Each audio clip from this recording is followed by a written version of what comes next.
Hello बच्चों, प्रश्नावली 4.4 पिछले लेक्चर में हमने देखा था और अभी तक आपने उसे नहीं देखा है तो ज़रूर देखें। बहुत इंपॉर्टेंट क्वेश्चन वहाँ से निकल के आए थे और इसी के साथ प्रश्न चैप्टर 4 भी आपका एंड हो गया। जो आपका क्वाड्रेटिक इक्वेशंस था यानी द्विघात समीकरण था, वह भी समाप्त हो गया। आज हम चैप्टर 5 जो है अर्थमेटिक प्रोग्रेशंस है यानी समांतर श्रेणियां हैं, उसके बारे में चर्चा करेंगे। और आज केवल हम परिचय के तौर पे, इंट्रोडक्शन के तौर पे वीडियो रखेंगे और आज का वीडियो छोटा बनेगा, ठीक है। बहुत पहला ऐसा वीडियो हो सकता है जो आपका छोटा देखने को मिलेगा, तो बहुत अच्छी बात है कि कम से कम एक ऐसा वीडियो मिल रहा है जिसमें मैं थोड़ा सा आपको रेस्ट दूंगा, थोड़ा सा ही समय देना पड़ेगा आपको।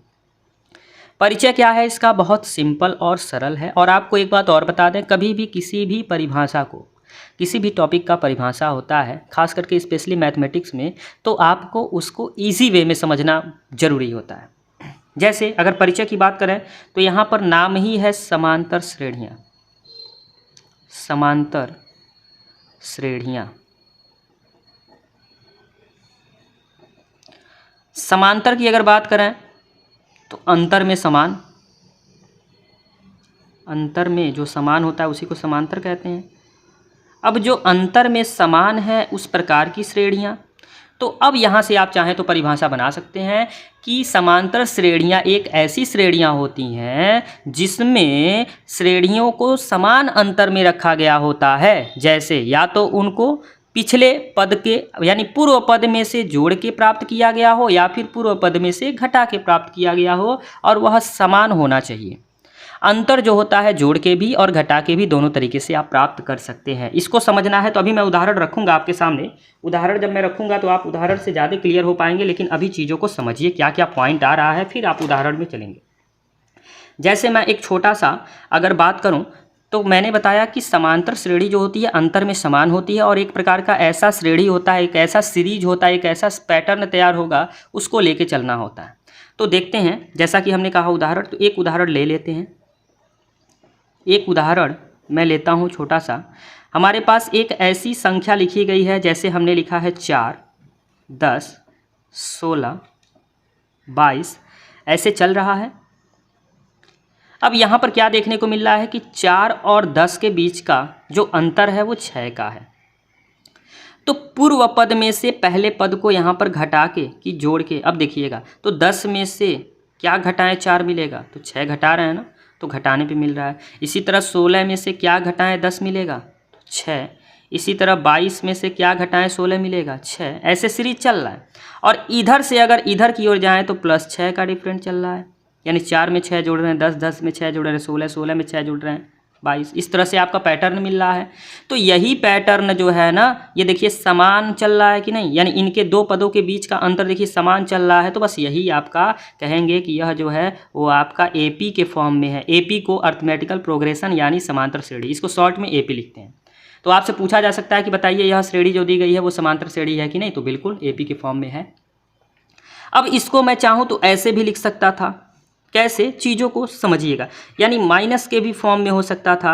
अब ये माइनस के फॉर्म में कैसे हो सकता था, उस चीज़ को समझना है तो आपको मैं लिख देता हूँ कुछ इस प्रकार से। एक अगला उदाहरण 3/2, 1/2, माइनस का 1/2, माइनस का 3/2, डैश डैश डैश डैश। पूछना है कि बताइए यह एपी में है कि नहीं है। अब आप क्या करेंगे, इनके बीच का डिफरेंट देखेंगे। तो 3/2 में कितना जोड़ें, 1/2 मिलेगा। अब यहाँ पर मैं बता रहा हूँ 3/2 में कितना जोड़ें कि यहाँ पर कितना जोड़ें कि 1/2 मिलेगा। अब 1/2 चाहिए आपको, तो यहाँ पर भैया आप माइनस का 1 जोड़ दो। क्यों? क्योंकि 2 1 कम 2 और 3 में से 2 गया, 1/2 मिल जाएगा। तो इनके बीच का अंतर आ गया माइनस का 1। अब देखिएगा प्लस का अंतर चल रहा था, अब किसका अंतर चल रहा है, माइनस का। तो वही हमने कॉन्सेप्ट बताया कि समांतर श्रेणी एक ऐसी श्रेणी होती है जिसमें प्रत्येक पद जो होता है वो पूर्व पद से क्या होता है, या तो जोड़ने पर या घटाने पर प्राप्त होता है। और जो इनके बीच का अंतर चल रहा है ना, अभी उसके बारे में बताते हैं, पहले यहाँ देख लेते हैं।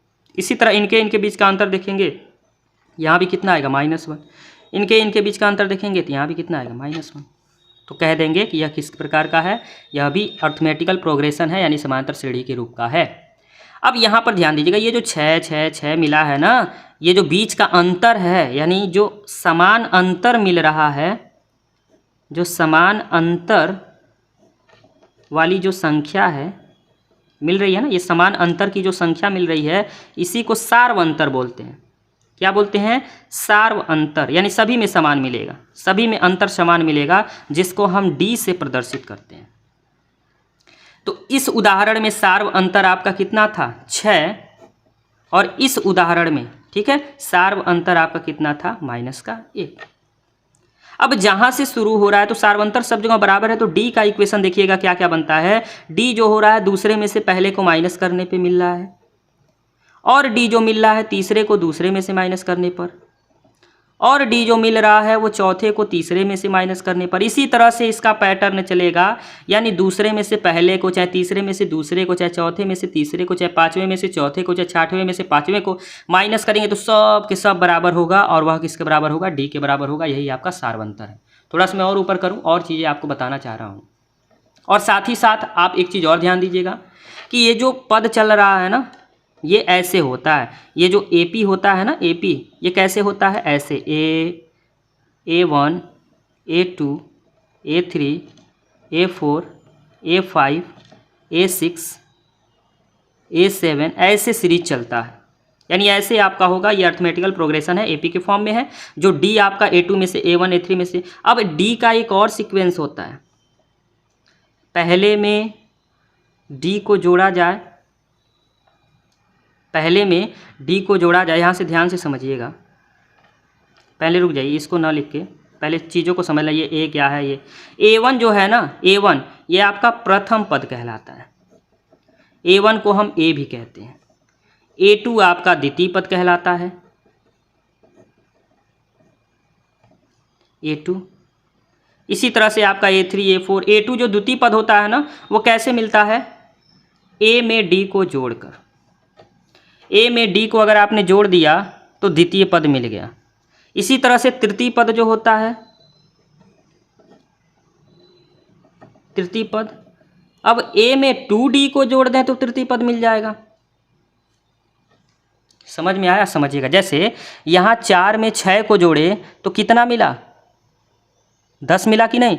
अब A में D को जोड़े तो 10 मिला। अब A में 2D को तो 12, 6 दूना 12 4 16 मिल जाएगा। तो ये प्रकार का सीक्वेंस चलता है कुछ, यह भी आप ध्यान दीजिएगा, ठीक है ना। यह सीक्वेंस भी चलता है। इस तरह से आप पदों को चाहे तो निकाल सकते हैं, यहाँ से चाहे तो सार्वंतर भी निकाल सकते हैं। सार्वंतर के लिए हमने यहाँ पर एक कंडीशन आपको बता रखा है। तो बस यही चीज़ें समझनी है अर्थमेटिकल प्रोग्रेशन में। और भी चीज़ें हैं, चूँकि यह प्रश्नावली 5.1 के दृष्टि को देखते हुए हमने परिचय बताया है। प्रश्नावली 5.3 तक ये चैप्टर है आपका। प्रश्नावली 5.1 है, प्रश्नावली 5.2 है, प्रश्नावली 5.3 है। प्रश्नावली 5.1 में केवल यही सब चर्चाएं होनी है। इसके परिचय से संबंधित समांतर श्रेणी क्या है, कैसे है और क्यों बन रहा है, कैसे बन रहा है, ये सब चीज़ें हैं। ए क्या है, डी क्या है, आपसे बार बार पहला पद पूछेगा, दूसरा पद पूछेगा, सार्वंतर पूछेगा, यही पूछेगा। और प्रश्नावली 5.2 में आपसे यन पदों तक पहुंच जाएगा, वही चीज़ें, यन पदों का मान पूछ देगा, और वो भी बताऊंगा मैं। आप बस पेशेंस बनाए रखें। और प्रश्नावली 5.3 टोटली आपको जब यन पदों तक पहुंच जाएंगे तो अब पदों को योग के बारे में प्रश्न पूछेगा तो वह भी बताया जाएगा। तो अब केवल 3 लेक्चर आपका होगा। प्रश्नावली 5.1 एक लेक्चर में समाप्त, प्रश्नावली 5.2 एक लेक्चर में समाप्त, प्रश्नावली 5.3 भी एक लेक्चर में समाप्त करेंगे, जो कि बहुत बड़ा वीडियो बनेगा। तो आप उस वीडियो को देखिएगा, क्योंकि आज बस छोटा वीडियो है, लेकिन आने वाला वीडियो जो है वो लंबा हो सकता है 1-1 घंटे का भी वीडियो हो सकता है। तो आपको बस समझना है और कार्य क्या करना है। अगर आपने चैनल को सब्सक्राइब नहीं किया है तो सब्सक्राइब करके रखिए, ताकि आप जुड़े रहेंगे तो वीडियो को आसानी से आप प्राप्त कर पाएंगे, आपको सर्च नहीं करना पड़ेगा। और दूसरी बात, जो भी आपके मित्रगण हैं जो क्लास 10th में मैथ पढ़ रहे हैं, उनको यह अवगत कराइए कि यह यूट्यूब चैनल में फ्री में आपकी जो है मैथ की स्टडी कराई जा रही है, और बिल्कुल आपकी बोर्ड एग्जाम को लेकर तैयारी कराई जा रही है। अभी बहुत सारे इंपॉर्टेंट क्वेश्चन की भी सीरीज आने वाली है, प्रीवियस ईयर के क्वेश्चन की भी सीरीज आने वाली है, ऑब्जेक्टिव क्वेश्चन की भी सीरीज आने वाली, बहुत सीरीज आने वाली है। बस आपको पेशेंस बनाए रखना है। तो बस आज के लिए इतना ही, और बस यही कहना है कि आप क्लास 10th में पढ़ने वाले जो भी आपके सहपाठी हैं उन तक आप वीडियो ज़रूर पहुँचाइएगा। धन्यवाद।